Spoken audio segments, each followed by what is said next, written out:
All right, so let me read a letter that cell tower landlord got from Big Wireless the other day and shared with me. Dear Mr. and Mrs. Landlord, we very much appreciate the relationship we have with you and want to remain a tenant for as long as possible. How we are prioritizing leases has taken a dramatic shift. Leases are optimized, more marketable. Leases that are optimized are more marketable to new tenants, and these leases will have increased potential for inclusion in their long-term network. Wink, wink. My goal is to make sure these cell sites are attractive as possible to both our company and the cell carrier tenants, and of course, to increase its potential for future generation. Changes in the wireless industry. Industry developments are changing how wireless telecommunication carriers and tower companies operate. In the past, carriers primarily focused on rapidly building out their networks to provide the best coverage. Carriers have now moved most of their sites to tower companies through either purchases or management agreements, eliminating risk and increasing value. As a result of this shift, our company is reevaluating its portfolio in conjunction with network engineers to review which communication facilities are likeliest to remain active in the network. The focus is on reducing expenses, streamlining operations, and optimizing each site. Criteria for cell site retention.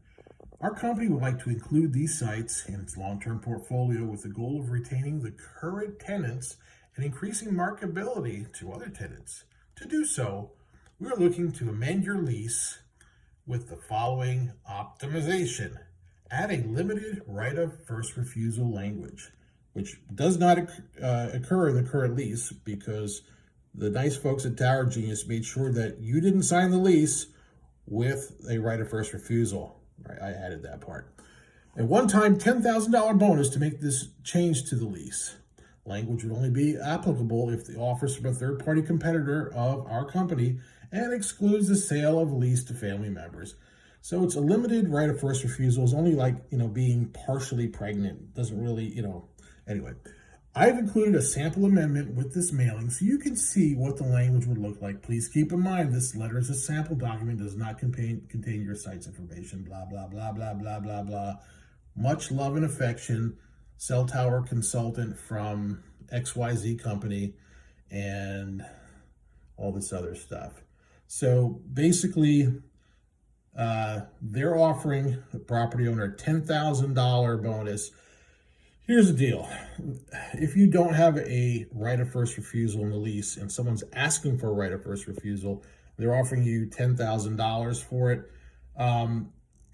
If you ever went to sell the lease with a right of first refusal, your offer is going to be, in this case for this landlord, this offer would probably be like $50,000 to $60,000 less from any third-party company or tower company in today's market.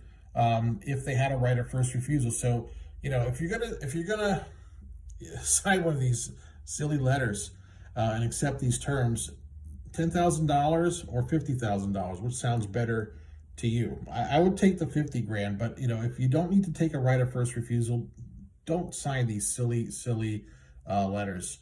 And just some feedback. This site it's out in the country. It's a farm site.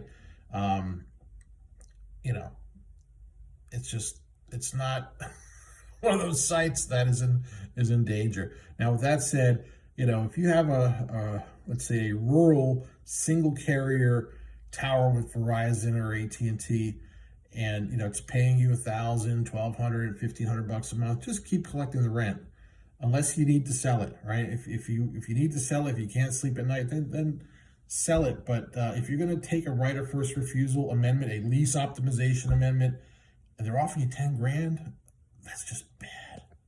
All right. Hope this helped.